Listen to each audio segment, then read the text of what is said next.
Decimos y nos enteramos pues de anuncios de un cambio en el gabinete del señor Gustavo Adrianza. Se hablaban de varios nombres, pero bueno, pues fueron muchos los llamados, pero pocos los cambiados en este caso. Se cambió al ministro de Relaciones Exteriores, que sinceramente sorprendió a muchos. Tiene que haber ahí una explicación clara en ese sentido. El nuevo ministro de Relaciones Exteriores, el nuevo canciller, tiene un discurso distinto. Por ejemplo, en el tema venezolano, ha manifestado hace algunos instantes que ese tema venezolano tendrán que resolverlo ellos. Cuidado.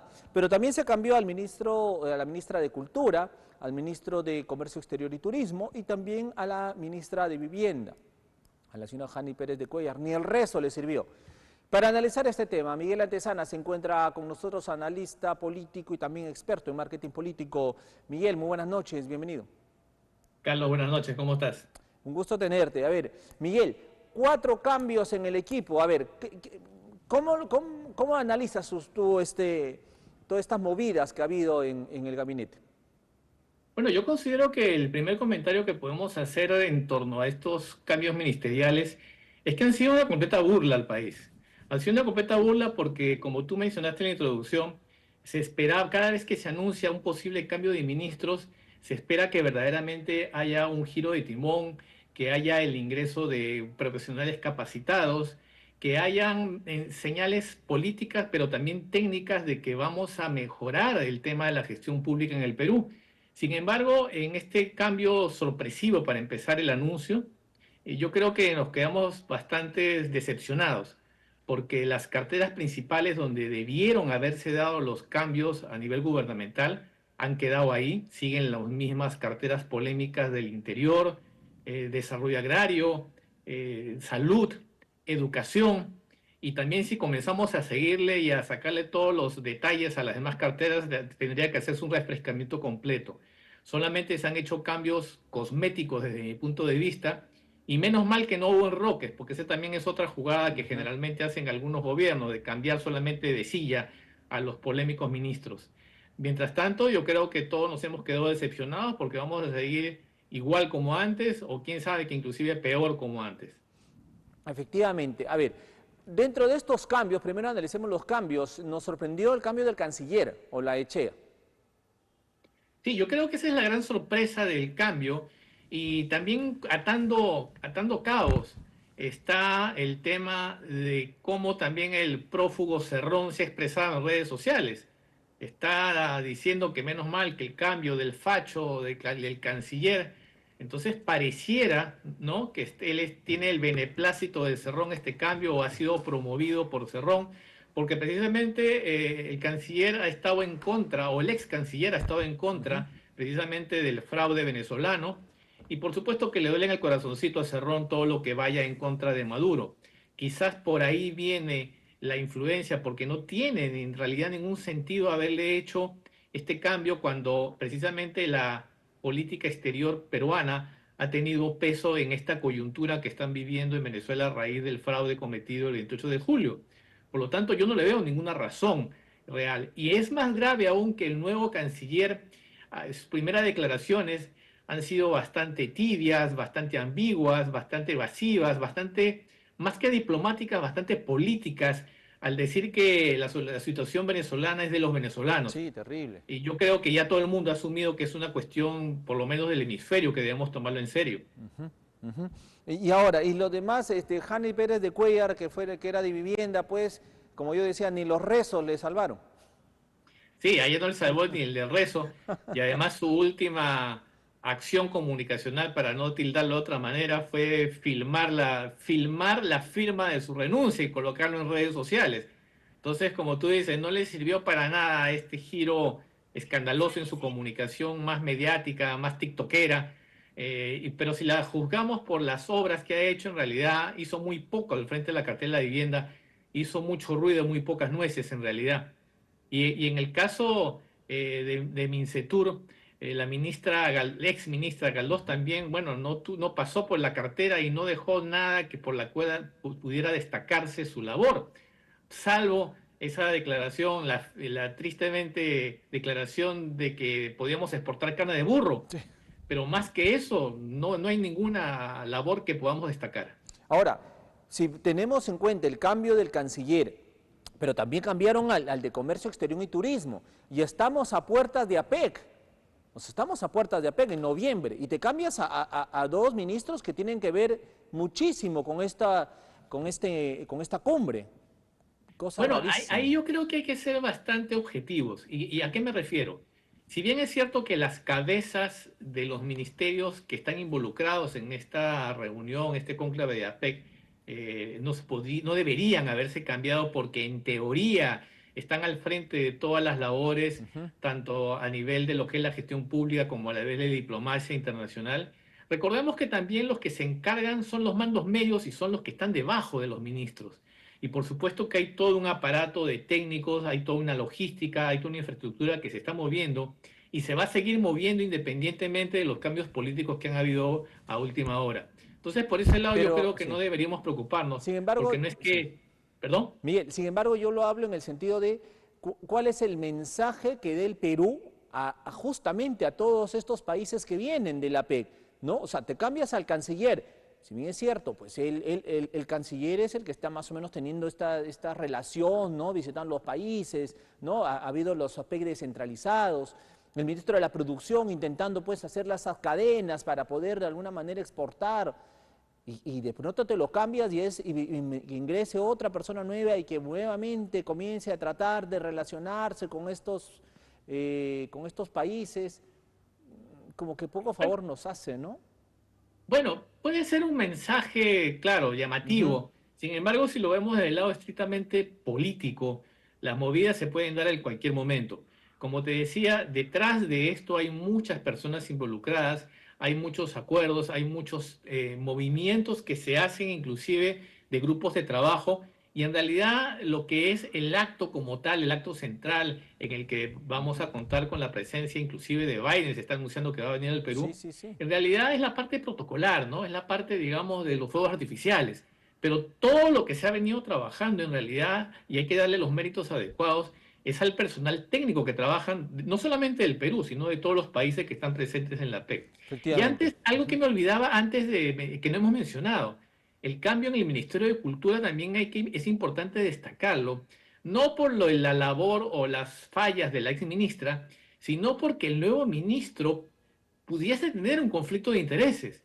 El señor es abogado de la orden religiosa que precisamente ha puesto una demanda contra el Ministerio de Cultura y contra la Municipalidad de Lima, precisamente por todo estos arreglos, entre comillas, que se iban a hacer en la Plaza de San Francisco y todavía no se ha Ujú. llegado a nada. Y él es parte de ese proceso. Y ojo, insisto, si él ha sido abogado de los franciscanos y ahora es ministro de Cultura, cuidado que hay conflicto de intereses. Así que tenemos que seguirle qué va a suceder en este caso en particular.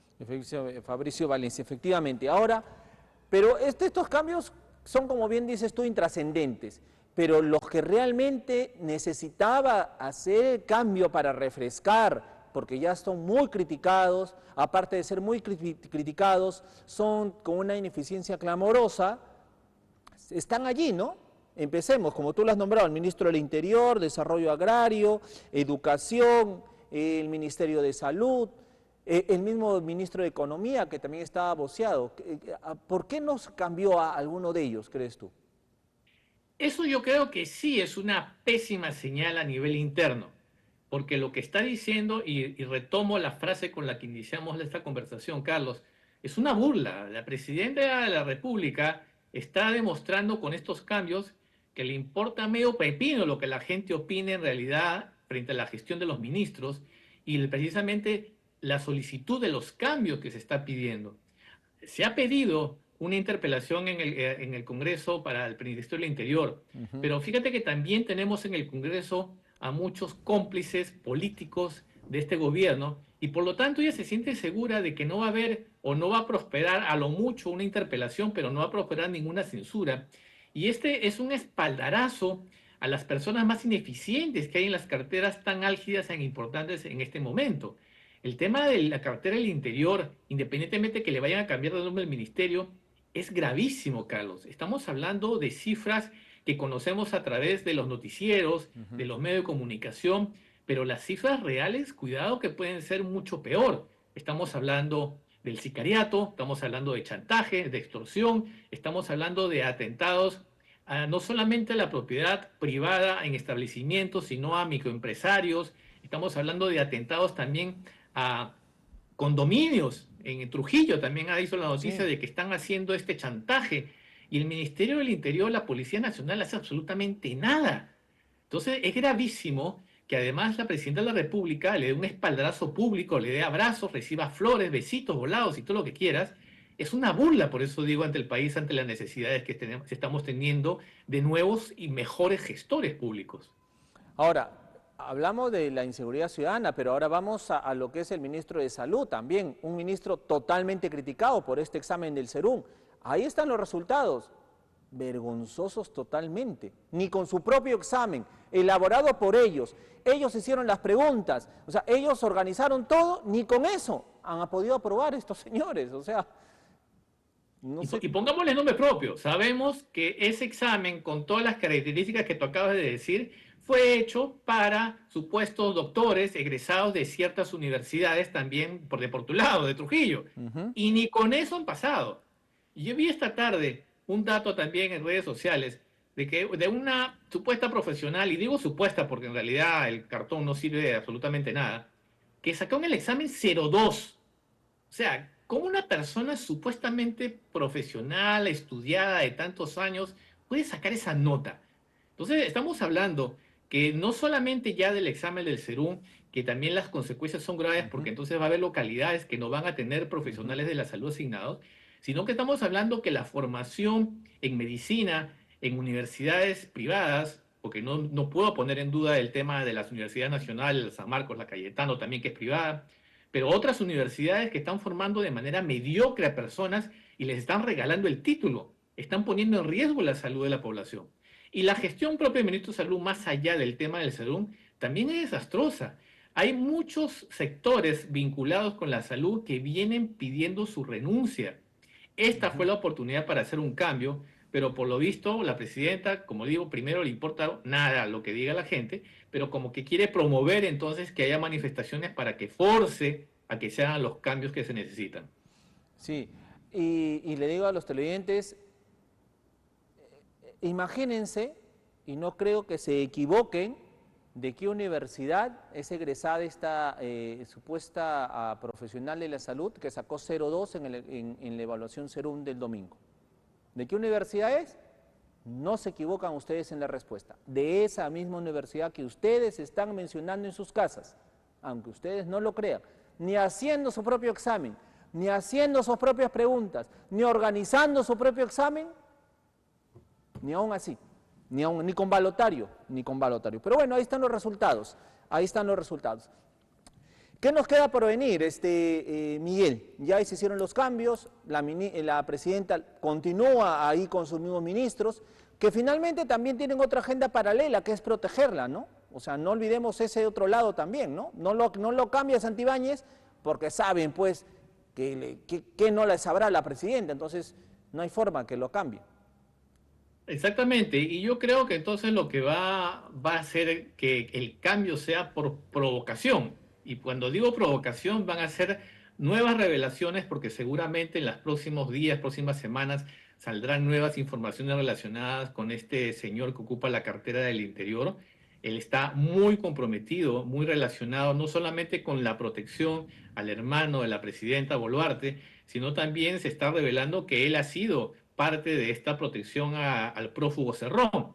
Entonces no me extrañaría que salgan más reportajes, que salgan más evidencias de que este señor está comprometido hasta el cuello y que force a que lo hagan renunciar. Claro, está haciendo toda una telenovela, que sí, que los detalles, que los imitadores, que la inteligencia artificial, que la política, cuando nada de eso es cierto. Sandeces, Y sí. cuidado entonces que se ve involucrado en cosas muchísimo más graves y entonces eso va a mellar aún la poca credibilidad que tiene el gobierno.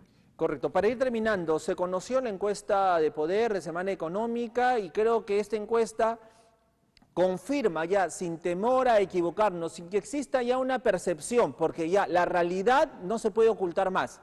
Existe un cogobierno entre Dina Boluarte, César Acuña y Keiko Fujimori. O sea, eso es más que evidente. Entre este triunvirato se reparte el poder en el Perú. Ahora la pregunta es, Miguel, ¿manda algo, tiene algo de poder Dina Boluarte o es que incluso abdicó eso para que estos otros dos personajes hagan lo que quieran y se despachen, ¿no?, a libre albedrío? Mira, más allá de esta medición de percepciones, que pueden haber otras, a mí lo que me da es mucha vergüenza que estos tres personajes, los tres, encabecen esta percepción del poder en el Perú. Porque veamos la calidad personal y profesional de estas tres personas.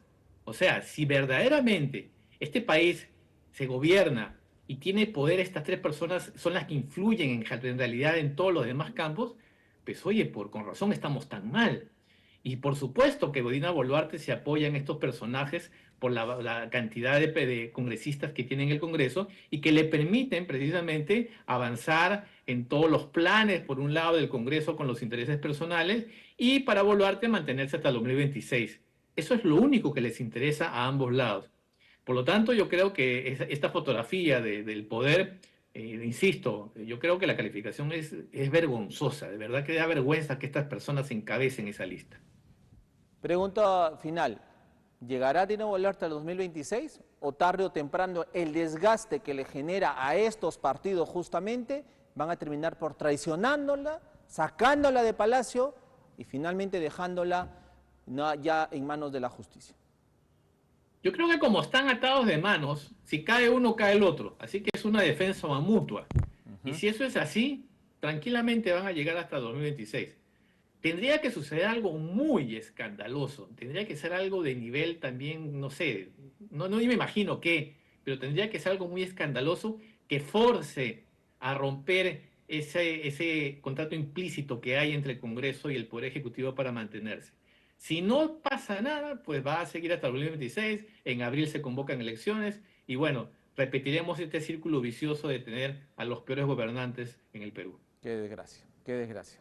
Miguel, te agradezco muchísimo por estar esta noche con nosotros y conversar pues en torno pues a lo que el día de hoy ocurrió allí con esta juramentación de los ministros y la coyuntura política.